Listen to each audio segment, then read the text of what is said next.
of dollars all summer long. Everybody's rioting and whatnot, and the local chapters don't see any money. They call them out for it, and that's their reply. Joining me now to talk more about this nonsense, the founder of the Tatum Report, and also, thank you for your service, a former Tucson police officer and co-founder of Blexit, Brandon Tatum. Brandon, thanks for coming back on the show, man. How are you? I'm doing well, Dan. How you doing? I'm doing good. How about this? Some local BLM chapters are going, where's the money? We didn't get any to help black communities. Where did it all go? You know where it went. Where'd it go, Brandon?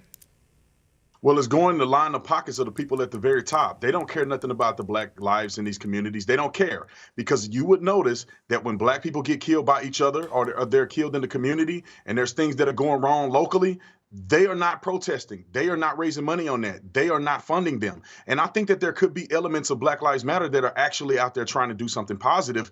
But in the big scheme of things, this is the military arm of the Democratic Party. They're out burning buildings and doing all of this in the name of the Democrat Party to push leftist agenda, and everybody else underneath is suffering because of it.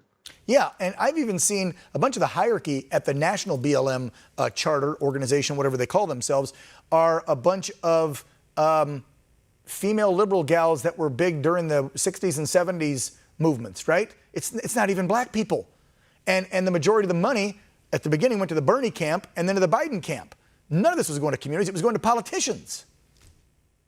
Right. And it's very clear, because you can look at it over time. You say, okay, when was the inception of the Black Lives Matter movement? How has the black community improved since the inception? There is no measurable improvement. There is nothing going on. And we can just see, like I said, they are pushing hatred. They're pushing anti-police rhetoric. And if they really cared about the community, I believe they will be pushing for education. They will be pushing for school choice and things of that nature, and pushing also for the end to the violence of African Americans in these inner city communities related to gang violence and gun violence. So if they really cared, those would be the things that they would be talking about. Yeah, if all Black Lives Matter, they would be in Chicago right now screaming from the rooftops, when you've got 450 to 500 and some murders there a year, and like 99% of them are black on black crimes, but no BLM there. I want to ask you about this one, because you just brought it up with the defund the police movement.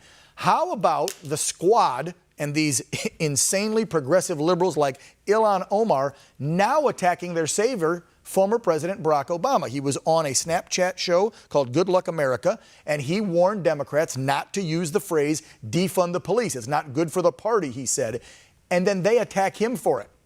I think we got the tweet. Can we put that up there real quick? I want Brandon to comment on this. But I mean, I love to see the infighting in their party. There we go. That's the tweet from Ilhan going against Barack Obama. How about that?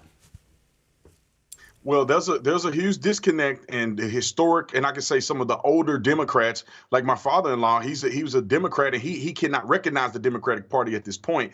And some of these leftist extremists who are socialists, they are taking over the Democrat Party. Barack Obama probably knows better than anybody else that when you start to attack police officers, you begin to lose favor with the American people. And the Democrat Party is doing the exact same thing that Barack Obama failed at when he was the president, by attacking law enforcement officers. Every rational person with a connected brainstem knows that we need police officers in our communities. And if there's things that need to be changed, we can fix those. We can improve training. But defunding the police and getting rid of the police is not a good solution. Yeah, if you want them to de-escalate situations and not pull the service pistol, then you retrain them, which costs money. You don't defund them and take them off the streets and then hope a social worker is going to go talk down some insane husband getting ready to shoot and kill his family or something. I mean, that doesn't even make any sense. By the way, I'm getting asked by folks in my ear here, what's the shirt say? I like it. Can you read that for me? I couldn't see it. It says white privilege. It says white privilege. It is a falsehood created. I forget what it says now. It is it's a false narrative, pretty much, that's created to cultivate victimhood. So I don't believe in white privilege, and that's why I make this shirt. So that people can fight against white privilege by wearing this shirt. I mean, you got to be a brave person to wear this as a white person, but a lot of people buy it and they wear it and they're proud of it. I don't know if I'd wear it, depending on what state I'm in, but yeah, you can wear it. Who's going to come up and tell you anything? Brandon, if folks want to see you sound off on your report, because, man, I love your videos. I love what you have to say. How can they find you? Let them know here as we wrap up. It is TatumReport.com. TatumReport.com. You can find all of that. You can actually get this shirt from Tatum Report as well. So go on there, y'all check it out. I'm sure people will love that. Real news, not the fake news. Yeah, Brandon Tatum, co-founder of Blexit. I love that, and thank you so much for your service when you wore the badge, and also the founder of the Tatum Report.